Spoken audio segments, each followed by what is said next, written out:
Votre sac à main, ceinture, portefeuille, sac business, bracelet de montre et toutes les maroquineries que vous pourriez avoir peuvent être entretenues et protégées.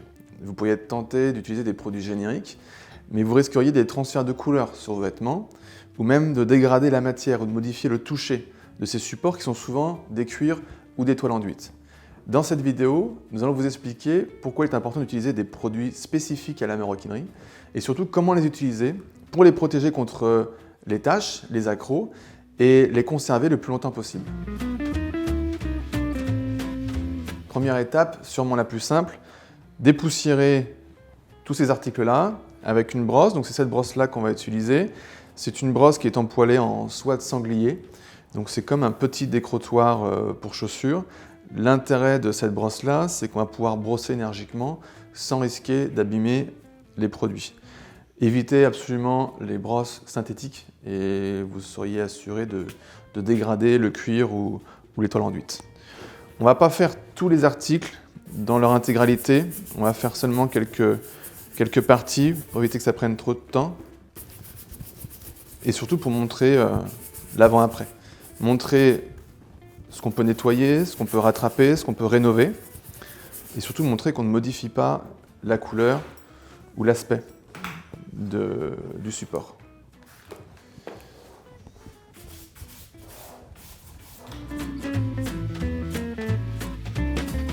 On utilise des chamoisines, les mêmes chamoisines que pour la chaussure. On les met sur ses doigts de la même manière que pour cirer une paire de chaussures. Donc à plat sur deux doigts, on fait un tour derrière et on coince avec le pouce.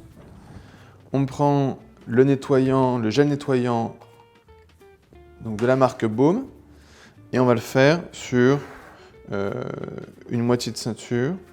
On va le faire sur cette moitié-là. J'en prends un petit peu et j'applique. Donc l'objectif ici est de nettoyer. On ne souhaite pas nourrir, donc le gel on l'applique, ça va venir dissoudre tout ce qu'il peut y avoir sur la ceinture que l'on souhaite supprimer. Et grâce à la chamoisine, qui est un peu plus épaisse qu'un simple chiffon, on va venir pouvoir absorber tout ce que l'on souhaite retirer. Donc j'espère qu'on peut le voir à la caméra. En appliquant le produit, le cuir se fonce. C'est une réaction normale, puisque le cuir en fait se mouille un petit peu avec le produit.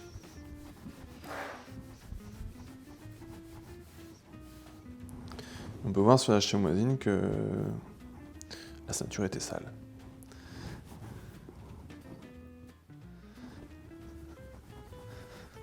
Hop, le bassin était ici. Faire une marque bien nette pour voir la différence avec l'autre moitié de la ceinture.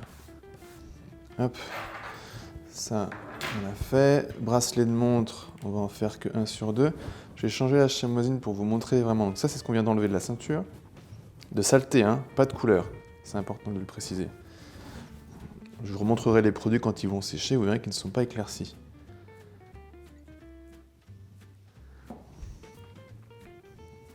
Un petit peu trop.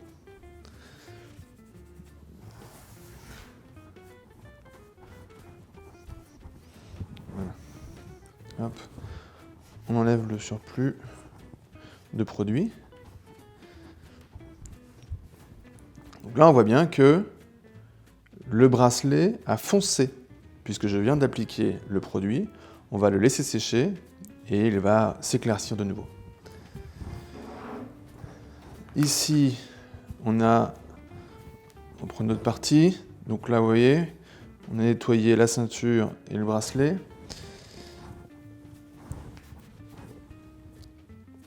Ce porte-monnaie, on va en faire qu'une seule partie. Donc là, pareil, on voit ce qu'on enlève en regardant la chamoisine qui était à l'origine propre.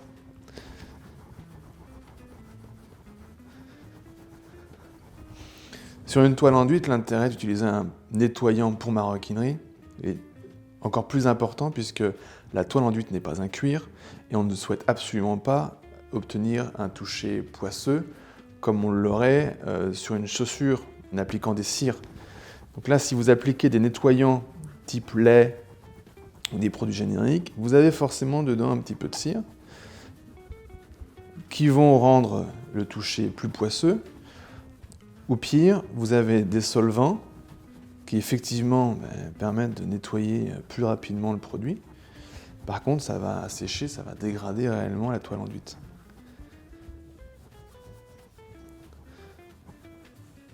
Voilà. Donc voici ce qu'on a enlevé du portefeuille. On va commencer par cette partie-là de la ceinture. Je prends un lait marron clair. Alors effectivement, il n'existe pas autant de teintes qu'il existe de couleurs de maroquinerie. Donc il faut prendre la teinte qui se rapproche le plus. Là, l'idée, c'est de redonner une couleur au cuir. Donc c'est une étape de rénovation qui est optionnelle, qui n'est pas nécessaire pour un entretien courant. C'est pas cette étape-là qui vous permettra de garder vos produits dans un bon état de longues années. C'est une étape qui permet de rénover les cuirs. L'idée est de cacher les taches. Voilà. Par exemple, j'espère qu'on le voit à la caméra, mais toutes ces taches-là, le cuir s'est abîmé en fait, qui ne part pas avec le nettoyant puisque c'est un défaut de couleur. Eh bien, on va essayer de le rattraper grâce au nettoyant. Et là, on le voit ici, il y avait des taches similaires qui disparaissent. Là, c'est un peu foncé puisque le produit vient d'être appliqué, mais en séchant, on devrait obtenir une couleur assez proche de celle d'origine. Voilà, on va s'arrêter ici pour la ceinture.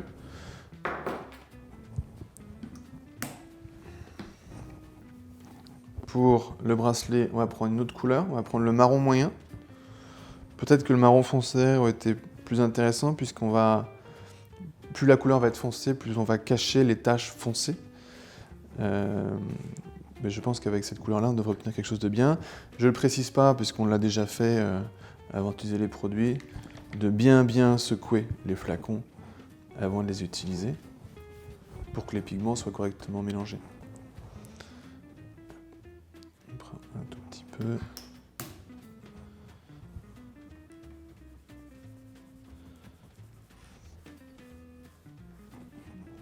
Voilà. On va également faire le sac business qui avait un gros défaut de couleur sur les coins.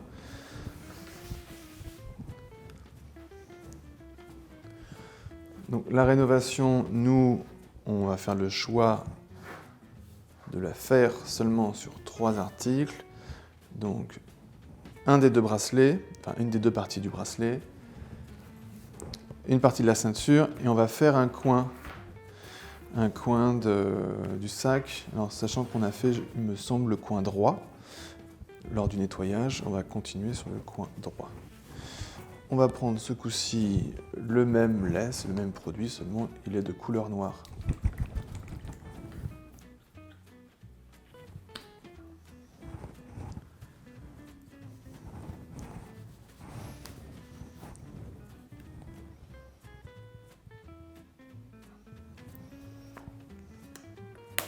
Alors c'est un produit qui teint, donc on fait attention à ses vêtements.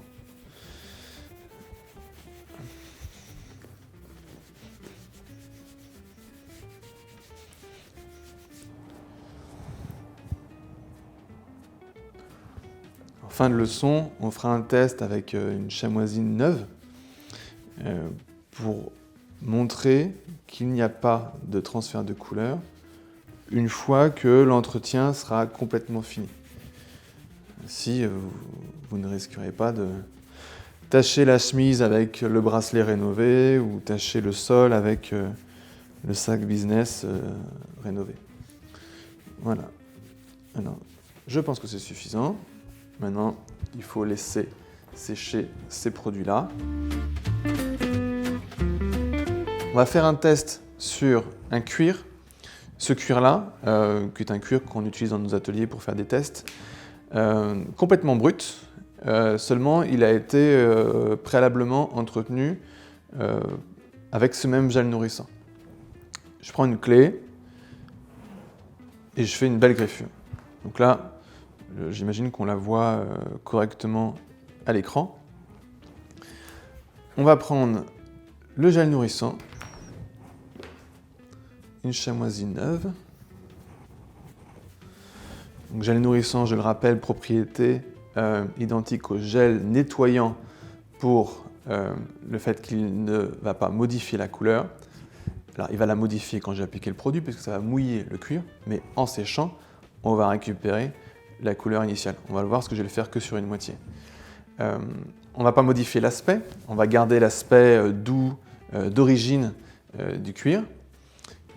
Et comme il est concentré en huile essentielle de cèdre, alors pas de cire. Si on avait des cires, eh bien, on aurait une modification de l'aspect.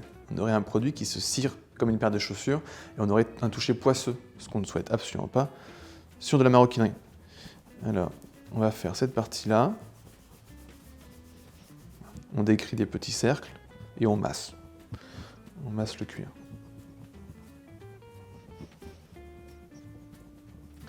Donc, moi, à l'œil, je vois la griffure, bien évidemment, qui ne s'efface pas complètement. Ce serait trop beau, mais qui s'atténue sérieusement. Voilà.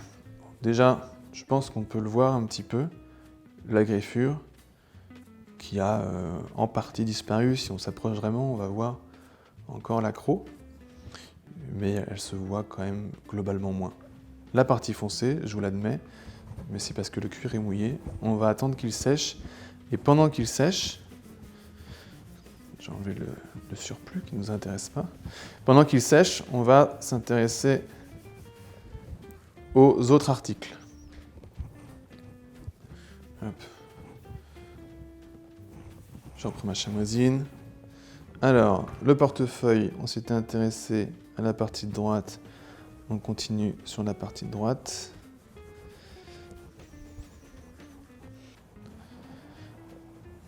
Hop.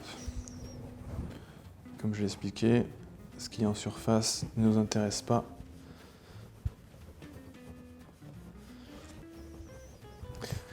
Je rappelle aussi que ce gel nourrissant, comme le gel nettoyant qu'on a utilisé précédemment, sont sans solvant. Solvant à bannir des produits dédiés à la maroquinerie, parce qu'une toile enduite, vous l'abîmeriez avec un produit qui possède des solvants. On a fait le portefeuille. On va faire le sac à main.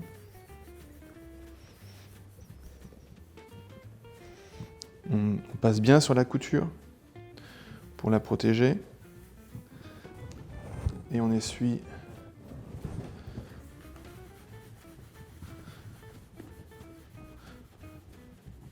le surplus, ce qui reste en surface, qui n'a aucun intérêt.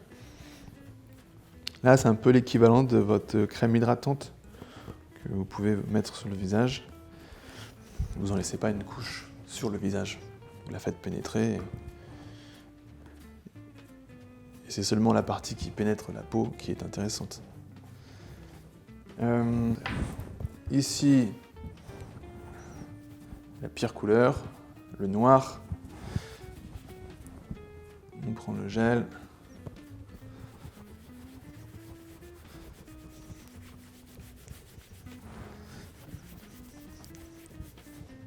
Hop, donc j'ai du noir, c'est-à-dire que j'ai du rénovateur qui est resté en surface.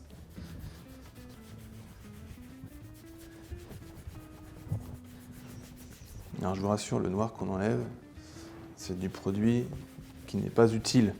On n'est pas en train de revenir en arrière et d'effacer complètement l'étape de rénovation. Donc là, j'entretiens réellement mon cuir et je vais venir m'assurer qu'il n'y ait pas de transfert de couleur.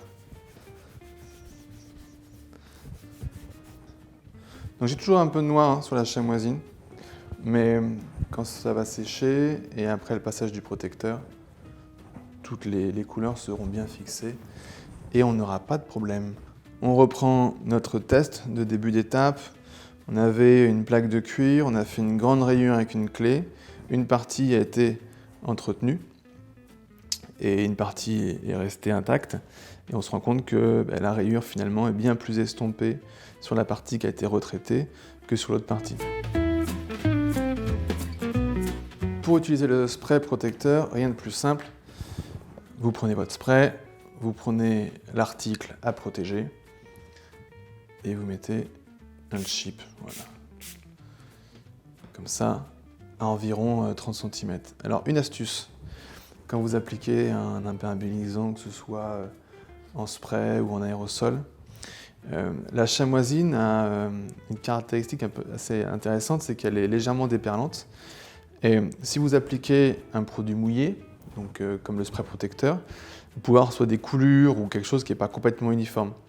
Si vous passez votre chamoisine derrière, vous allez vous rendre compte que vous n'allez pas essuyer le produit. Par contre, vous allez le lisser. Donc on obtient derrière un film complètement uniforme sur la matière du spray protecteur. Et en faisant ça, vous allez le voir ici, je n'enlève pas le produit. Ça brille, donc ça brille pas parce que le produit a un rendu final brillant, mais parce qu'il est encore présent sur la toile. Il va sécher comme ça. Et en faisant ça, j'unifie le film de spray protecteur sur le support. On va faire la même chose partout. Sur la ceinture. Donc là, par exemple, j'ai mis 4 sprays, mais c'est pas correctement réparti. Je prends ma chamoisine et je lisse. Voilà, ça n'essuie pas, parce que je le vois encore, c'est mouillé. Donc c'est tout aussi efficace, je n'aurai aucune marque.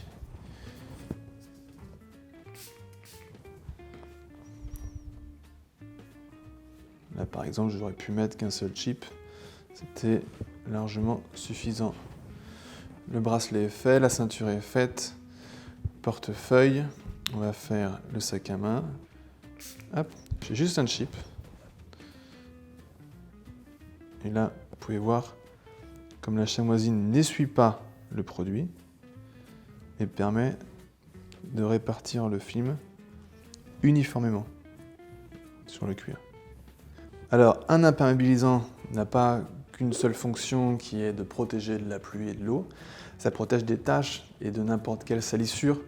Le fait de créer cette barrière entre le support et l'extérieur fait que quand vous allez refaire l'entretien, vous allez passer à l'étape avec le gel nettoyant pour nettoyer la surface, eh bien, toutes les salissures, les potentielles taches auront moins imprégné, seront moins intégrées au support et vous pourrez les enlever beaucoup plus facilement. Donc le protecteur protège de tout, pas seulement de la pluie.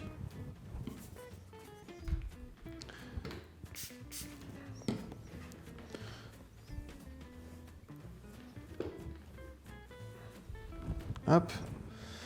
Les deux sacs à main sont faits, le portefeuille est fait, il ne reste plus que le sac business. On va faire un chip là, un chip là. Hop, on va correctement étaler le protecteur.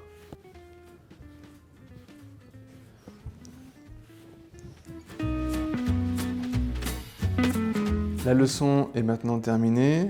Je vous montre le résultat. Sur le portefeuille toile enduite, eh bien, on n'a pas de modification de toucher ni de couleur. Le résultat est bon. Sur un cuir comme celui-ci, pareil, on n'a pas éclairci le noir, il n'est pas brillant, on n'a pas de toucher poisseux comme on aurait avec des produits d'entretien génériques ou des produits de cirage pour les chaussures. Sur l'autre sac, on a tout pareil, pas de modification de couleur, c'est pas plus brillant sur la partie qui a été traitée que sur l'autre partie, et pourtant elle a été nettoyée, entretenue, le fil a été protégé, et l'ensemble a été protégé avec le protecteur. Si on passe sur les articles qui ont été rénovés, la ceinture, je vais pousser un peu ça, on a ici la partie telle qu'on l'avait en début de leçon, et ici, la partie qui a été nettoyée, rénovée, nourrie et protégée. Le plus important, finalement, on ne le voit pas ici. Le plus important, c'est qu'on ait nourri les matières, qu'on les ait protégées. Et ça vous permettra de les garder longtemps. Sur le sac business, on a le coin tel qu'on l'avait en début de leçon, donc avec un cuir qui était abîmé, on peut le voir dans les coins, qui était un peu terne. Et on a maintenant un cuir qui est quand même dans un meilleur état. Je veux dire, le noir est devenu plus noir, plus profond. Les coins qui est abîmés le sont moins, ou du moins quasiment plus du tout. Et le cuir est protégé. Donc une chamoisine complètement propre. On frotte bien fort. Et j'ai une chamoisine toujours complètement propre. Voilà. Donc ça, c'est une partie, vous pourrez revenir en arrière sur la leçon, ce qu'est un amidulaire rénovateur. Et vous voyez que j'ai beau frotter, ma chamoisine reste propre.